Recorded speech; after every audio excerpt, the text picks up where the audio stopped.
hello po sa lahat po ng mga Barda fans, Barda lovers, and Barda supporters na lagi pong nakaabang at laging nakaantabay sa mga updates po natin, ano.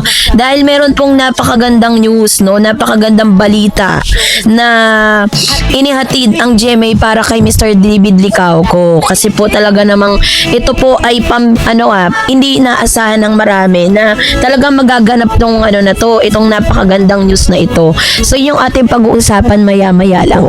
At ngayong araw, ito na usapan na po natin si David Licauco dahil talaga namang isa ito sa pinakamagandang news na natanggap ng GMA na ibinalita rin po dito po kay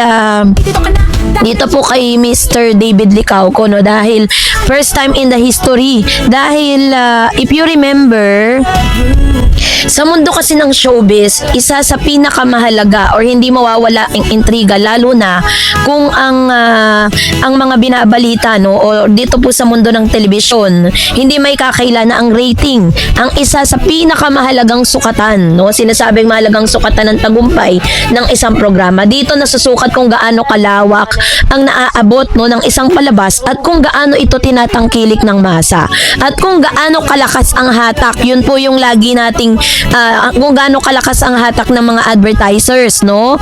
Kaya naman sa tuwing may dalawang programang naglalaban sa parehong time slot, agad itong nagiging sentro ng diskusyon, lalo na kung parehong malalaking production ng sangkot. Isa sa pinakabagong usapin ngayon ay ang matinding banggaan ng Never Say Die at ng The Alibay. Parehong may kanya-kanyang lakas na artista at konsepto, ngunit iisa lamang ang tanong, sino ang tunay na nangunguna sa ratings? So sa pangkalahatan, ang Never Say Die ay isang action drama series na nakatuon sa kwento ng pakikipaglaban, katatagan at paghiganti. Kilala ito sa matitinding eksena, mabilis na pacing at emosyonal na kwento ng mga karakter na dumaraan sa matinding pagsubok. Sa kabilang banda, ang The Alibay naman ay isang suspense thriller na umiikot sa misteryo, krimen at mga lihim na unti-unting nabubunyag. Mas cerebral ang approach nito, mas nakatuon sa pag-iisip ng manonood, panghula sa mga susunod na mangyayari at pag-aanalisa sa bawat detalye. Sa unang tingin pa lamang, makikita na magkaiba ang target audience ng dalawang palabas.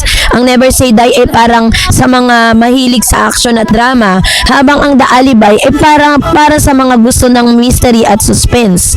So sino nga ba ang tunay na nangunguna? Ayon sa mga ulat, pansin-pansin ang dikit ng dalawang programa ng ratings. May mga araw na nangunguna ang Never Say Die, lalo na kapag may matinding action scenes o major plot twist.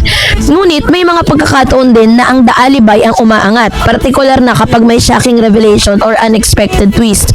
Ang ganitong sitwasyon ay nagpapakita ng mas parehong solid na fanbase ang dalawang palabas. Hindi ito tulad ng ilang laban kung saan klaro agad kung sino ang dominante.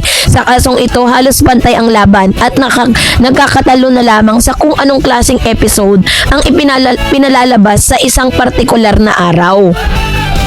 Pero ngayong araw ay inilabas po, no, ng isang rating, parang sila yung nagki-cater ng mga ratings ng iba't ibang programa sa Free TV. So base po sa ratings ay umangat ng 6.4 to 6.7 ang ratings ng Never Say Die kumpara sa The Alibay. Alam natin na napakalakas po ng Kimpaw, ng talagang tambalang Kimpaw. Pero kasi yung The Alibay is naipalabas na po yun dati sa mga kung ba para magbabayad ka para makapanood ka, maka-access ka doon sa mga next episode. Pero this time is ipinalabas na rin po siya sa Free TV. So yun po ngayon yung kalaban ngayon ng Never Say Die.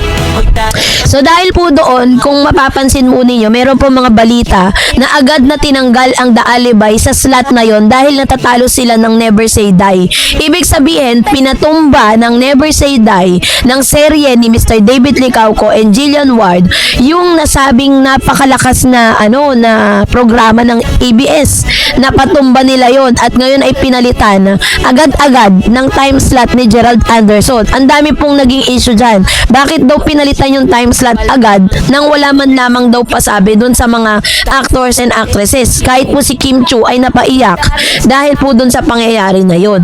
Pero syempre, it's management call. Sila po yung magde-decide para dyan. Hindi naman si Kim Chiu, diba? Kung talagang kagustuhan nila, nakikita nila na parang medyo nahuhuli at medyo nawawala po sa limelight yung kanilang serye, papalitan talaga agad ng time slot. Pero isa ito sa pinakamagandang balitang natanggap ni Mr. David Licauco na during his solo era, may nagaganap na maganda. May mga nagaganap na positive good news na nagaganap sa kanila.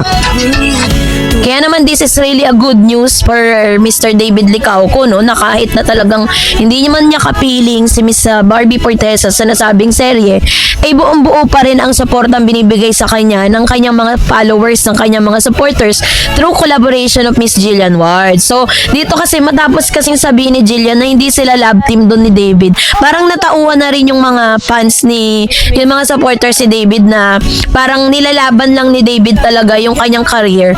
Hindi para po makipag-love team sa iba, kundi patunayan din sa publiko na kung kaya ni Barbie Fortesa na magkaroon ng solo era project na nagtatagumpay siya, this time is tinataas ni Mr. David Licauco yung kanyang sarili. Kasi parang marami kasing mga bashers si Mr. David Licauco na parang sinasabi nila na pag hindi raw kasama ni David si Barbie, ay hindi raw magkakaroon ng magandang resulta yung mga project ni Mr. David, which is ito po ay isa sa mga manifestasyon at patunay ni Mr. David Licauco na kaya niya rin. Pero syempre, at the same time, mas malakas pa rin siya pagkasama niya si Barbie. Diba? Alam natin na buong-buo yung suporta ng mga Barda fan kapag magkasama si Barbie at si David. But this time, we would like to congratulate Mr. David Licauco at lahat ng mga co-actors and actresses, directors and producers because isang programa po ng ABS-CBN na first time in the history na nangyari yan kasi lahat po ng mga serye na nilalabas ng ABS, lagi nilang tinatalo ang GMA pagdating dyan eh. Pero this time, natalo ng Never Say Die. No, ang pinakamalakas na serye po ng ABS ang The Alibay. Kaya ngayon, wala na sila, di na sila ngayon magkatapat. Parang papalitan na yung time slot ng The Alibay kasi nga, parang panay-panay po yung pagtaas ng rating ng Never Say Die. So yun po yung isa sa pinakamagandang news na natanggap ngayon ni David Licauco. And I hope na isa sa pinaka-major request ng mga Barda na kung si David ay pinayagan ng direktor na makapag-guest dun po sa serye ni Miss Barbie Fortesa, why not Barbie mag-guest din dun po sa Never Say Die to test the yung lakas ng Bardas dun po sa nasabi. Kung mas malakas sila ngayon, mas lalakas pa yan pag pinasok nila si Barbie Fortesa. So kayo po, anong nyong saloobin patungkol dito, mag-comment kayo sa comment section.